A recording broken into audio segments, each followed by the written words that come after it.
Okay, good day. This is Math 140 College Algebra. I am Professor McCulley, and this is lesson 5-1, graphing rational functions. Let's get to it. Today we're going to analyze and sketch rational functions. We're going to talk about the intercepts of those rational functions. We're going to talk about which side of the x-axis we're going to be drawing our rational functions. We're going to talk about horizontal and vertical asymptotes, which we already touched on in the last lesson. And finally, we're going to talk about and give an example of a slant asymptote. So on the next slide, we have our process. So hopefully you've got the notes somewhere. If not, you should probably pause this and get this down.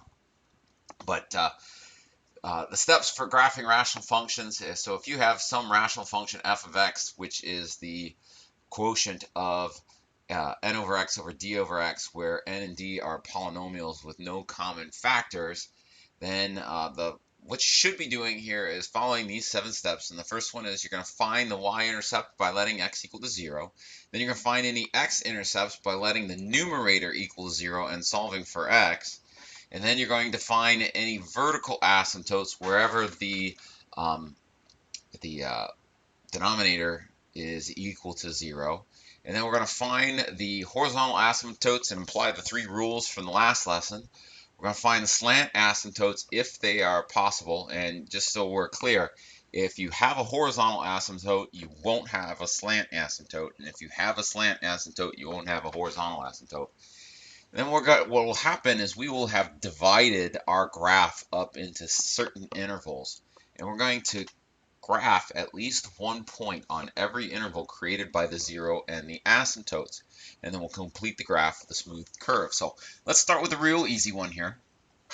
And so we're going to start with f of x equals x over x squared minus 9. And so we'll start doing, you know what, we'll just start with going through the list.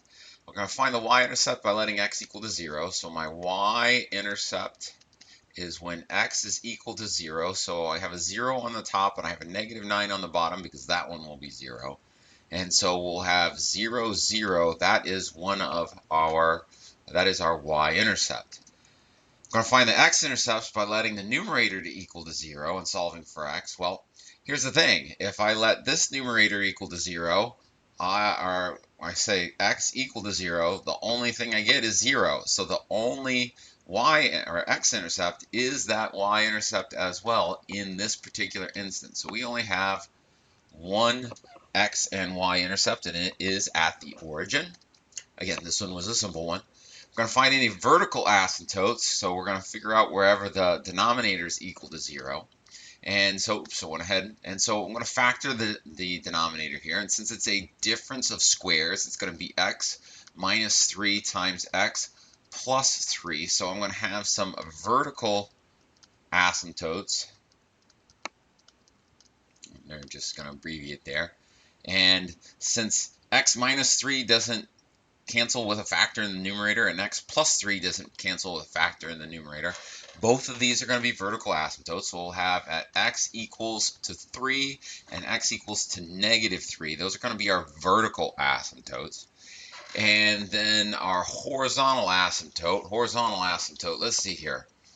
Horizontal asymptote, we apply the 3 rules from last lesson. So I look at the degree, oops, sorry, I went to the wrong one. The degree of the numerator is 1. The degree of the denominator is 2. So since the degree of the denominator is bigger than the degree of the numerator, we're going to say that our horizontal asymptote, again I'm abbreviating, it's going to be y equal to 0. All right. Now, because we had a horizontal asymptote, there won't be a slant asymptote. So now we're going to start putting these values on our graph. So, and again, it doesn't have to be perfect for this. So I'll make it nice and simple here. And we have, well, let's label our axis. So y-axis, x-axis. And we have 0, 0. That is one of our points. And then at 3, we're going to have a vertical asymptote, and at negative 3, we're also going to have a vertical asymptote. All right, that looks pretty good. And then I'm going to put it in red here just so that we can see it. But our x-axis is going to be our horizontal asymptote there. That's just so I can see it. And so now we want to graph at least 1 point on every interval created by the zeros and asymptotes. And so what that means is that since we've found all of the asymptotes and all of the x-intercepts, the only place that the graph can shift from either being above the x-axis or below the x-axis are at these points. So we've created these intervals where it must stay either above the x-axis or below the x-axis. So I could pick any point. So let's say I pick like -10. We'll make it real obvious. -10 makes this negative on top. -10 squared is positive 100. -9 is still going to be a positive. So I've got negative divided by a positive. It's going to be negative. So every value from -infinity to this -3 has to be negative. So since it's the horizontal asymptote is the x-axis, it's going to hug the x-axis, and then it's going to shoot down like this. All right, so now we have an interval from -3 to 0, and we basically have two choices. It can either come down from the top and go to 0, or it can come up from the bottom and go to 0. All right, it can't cross this x-axis anywhere else, so those are our only two choices. So I'm going to pick a point. Let's pick -1. -1 makes the top negative. -1 squared is +1, -9 is negative. All right, so -8. So I've got a negative divided by negative, that's positive. That means that every point from -3 to 0 has to be positive, so it has to stay at the top and then come down and just touch here. All right. So from 0 to 3, I have essentially two choices. It can either touch and go back up, or it can go through and go down. Now we're going to test the point, but remember, we don't have a double zero here. And since we don't have a double zero here, it's not going to touch, it's going to go through. We know that it's going to go down. And we can prove that this way. So let's say there's a point between 0 and 3. We'll pick 1. That's definitely between 0 and 3. And I pick 1. 1 is positive. 1 squared is positive. -9 is -8. That's negative. So I have a positive divided by a negative. That's going to be negative, meaning all of these values from 0 to 3 are negative. So it has to go down like that. All right, finally, I have two choices. It can start up here and come down towards the x-axis and go towards the horizontal asymptote, or start here at this vertical asymptote and come up to the horizontal asymptote. So I'll pick any point. Let's make it easy on ourselves. So I'll pick +10. +10 makes the numerator 10. +10 makes the denominator, this x squared, this 10 squared will be 100. -9 is positive.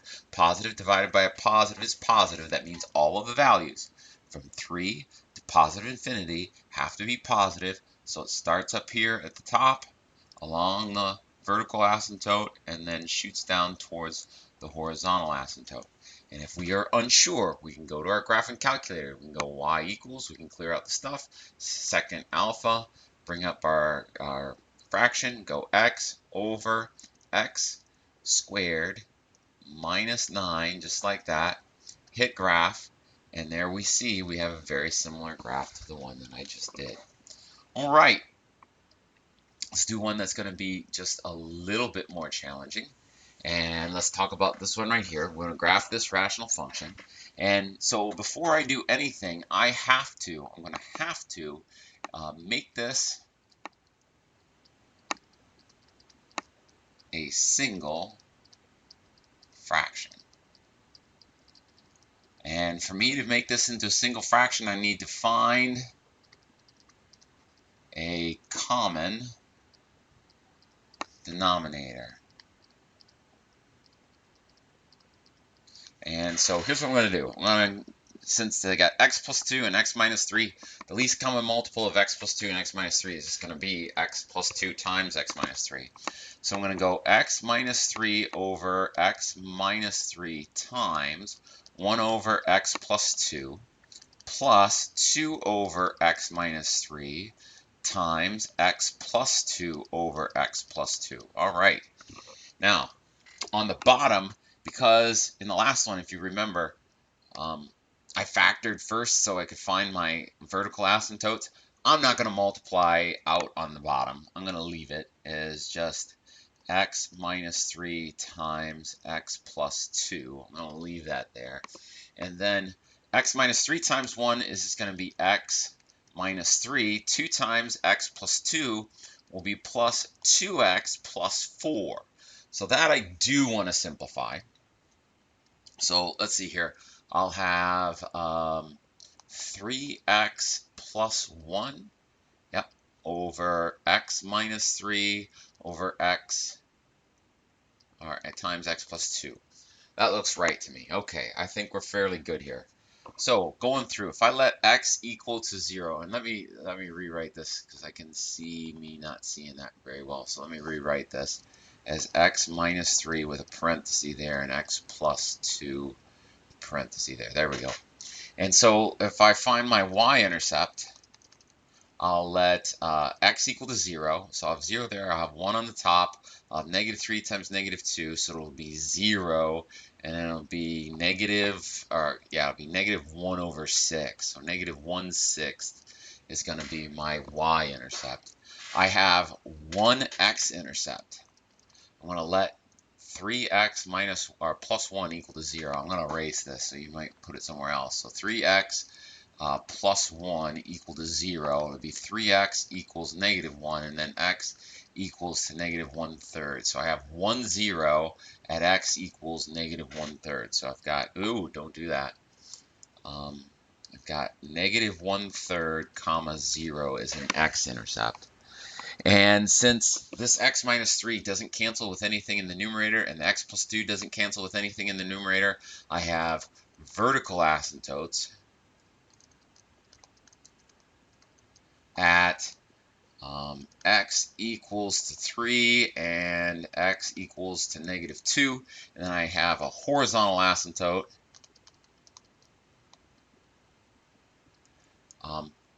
remember, if I go x minus 3 times x plus 2, I'm going to get 1x squared as my leading coefficient in the denominator, and that will give me a degree of 2 in the denominator and a degree of 1 in the numerator. So since the degree of the denominator is greater than the degree of the numerator, my horizontal asymptote is just going to be y equal to 0. And that's really all I need for this one. So let's go ahead and start putting the graph together. I'm going to make these a little bit bigger this time because my horizontal asymptote is 0, but I also have an x-intercept at 1/3 and a y-intercept at negative 1/6. So I'm just going to go, let's get rid of this, I'll go 1, 2, 3, that's going to be 3 on my x-axis, 1, 2, 3, negative 3 on my x-axis, there's my y-axis. I'm only going to go 1 here and negative 1 there, just so that I can get all this stuff in. So my y-intercept is at 0, negative 1/6, so negative 1/6 is right there. So I'm going to put negative 1/6 right there. And then negative 1/3, negative 1/3 is going to be right there. Negative 1/3. And then I have at negative 2, I have a horizontal asymptote, negative 2. And then at 3, that might have been too far. I might have made this too big, but we'll work through it. All right, and then again, I have a horizontal asymptote at x equals 0. Okay, or y equals 0, excuse me. All right, so from negative infinity to here, I have no other places where it crosses the x-axis, so I only have two choices. It can come along the x-axis on the positive side and go up along this vertical asymptote, or it can come along underneath the x-axis and go down that vertical asymptote. So I pick a point. So I'm looking at this, I pick a point, let's pick negative 10, that makes everything easy. Negative 10 makes this negative, because I'll have negative 30 minus 1, so I got a negative. Negative 10 makes that one negative. Negative 10 makes that one negative. I've got 3 negatives all multiplied together. That'll leave me with a negative. So the whole thing is negative. So I'm going to hug the x-axis, and then I'm coming down like this. All right. From -2 to -1/3 along the x-axis, let's pick -1. -1 makes the top negative. -1 makes that one negative. -1 makes that one positive. So I have 2 negatives. 2 negatives and a positive gives me a positive, so it's going to come down until I hit this value, and it's going to go down that one like that. And then it's going to be negative from -3 to where it could cross the x-axis again. So I'm going to get something, it's going to look like that. And then from 3 to positive infinity, and I'm going to have to squeeze this in here. So it's either going to come down from the vertical asymptote to hug the horizontal asymptote, or from the bottom and then go up. I think we could probably guess if I plug in 10, 10 makes that positive, 10 makes that positive, 10 makes that positive. I've got 3 positives. It's going to look like this. And if we are unsure, we can go back to our graphing calculator, and we're going to do the actual original graph. We're going to go 1. We're going to go 1 divided by the original graph. Oops, I don't want to do it. The original graph was x plus 2 on the top. X plus 2. Oops, let's grab me this. I don't want that divide there. I just want to go x plus 2, and then I'm going to go plus alpha 1 gives me that. It'll be 1 over x minus 3. I'm fairly certain that was right. Let's hit graph, and again, I'm pretty close.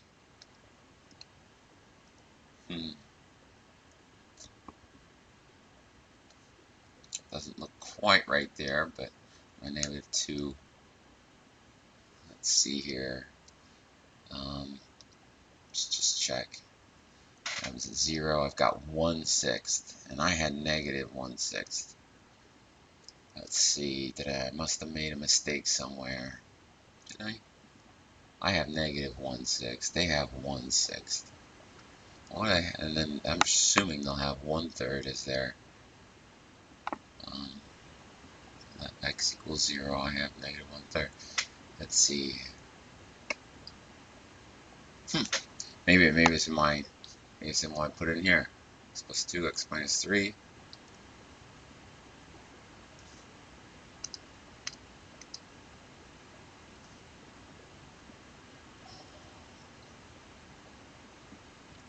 X minus 3, x plus 2. So this is 4. Minus 3. That'll give me -1. And if I plug in 0, I get 1 over -6. Ah, there's my problem. I see it. Oh, I was doing it right. I'm sure you guys all see it now. You're making fun of me. Mr. McCully, you're so dumb. Should have a 2 there. I didn't copy right. I did my work right. Thank goodness. I did my work right. I just didn't type it in right. So there we go. Everything's gonna work. See, the math works. Sometimes my old eyes don't work, and I apologize for that. All right, let's move on. The slant asymptote, if the degree of the numerator is exactly 1 greater than the degree of the denominator, then the rational function has a slant asymptote. Slant asymptote is the quotient of the numerator and the denominator without the remainder. Note this quotient is a linear function. So what does that mean? Here is an instance where the degree of the numerator is exactly the 1 more than the degree of the denominator. So I'm going to go through basically the same process that I did in the last one. I don't really have a whole lot to factor in the numerator, but I can factor the denominator to x minus 1 and then x plus 1. And so if I want to find my y-intercept, I let x equal to 0, I'll have 0 over -1, which is be 0, so 0, 0, and that's the only factor in the numerator. So my x-intercept in this particular case is also going to be 0, 0. I'm going to have 2 vertical asymptotes. at, I don't need a parenthesis, asymptote at x equal to 1 and x equal to -1. My slant asymptote, though, is going to be, I have to do that division. So here's what I'm going to do. I'm going to go x squared minus 1. I'm going to divide that into x to the third. So I need 0x squared plus 0x plus 0. And this is only going to be a linear function, so I can only have 2 steps at the most. So if I plug in an x, I got x to the third, and then it'll be minus x right there. And when I subtract that, I get a positive x here plus 0. And since the degree of this is less than the degree of that, my slant, now, if I were to talk about the quotient of this, the actual solution to this division would be x plus x over x squared minus 1. But the slant asymptote is just the linear equation. So I take this part, I cross it out, I take that remainder, I cross it out, and I just say that y equals whatever this is. It's just x. So in this case, my slant asymptote is y equal to 1, or y equal to x, excuse me. All right, so let's go ahead and put this graph together here. And we'll go 1, 2, 3 on my x-axis. We'll go 1, 2, 3 on my y-axis. 1, 2, -3, 1, 2, -3. Okay, so I have an asymptote right there, an asymptote right there, and then my slant asymptote, we've been doing it in red, so let's keep it in red. It's going to look something like this. Okay. All right. So here's what it's going to look like. I only have 3 places where it could cross the x-axis. Okay. It can only cross the x-axis at this asymptote, so it can like go up from the top or go down to the bottom. It can cross the x-axis at our x-intercept, x-y-intercept, which is 0, 0, and it crossed the x-axis here. So I really only have 2 choices. It can hug my slant asymptote and go up through here, but here's the problem. If it hugs this slant asymptote and goes up right there, that would be another x-intercept, and we don't have another x-intercept. We don't. If it hugs the slant asymptote and then goes back down, that would be good because now it fits everything.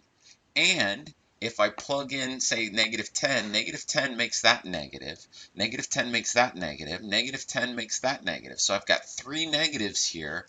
Negative times a negative times a negative is going to be a negative, so it's going to be negative for this entire interval from -infinity to this -1. It has to look something like this.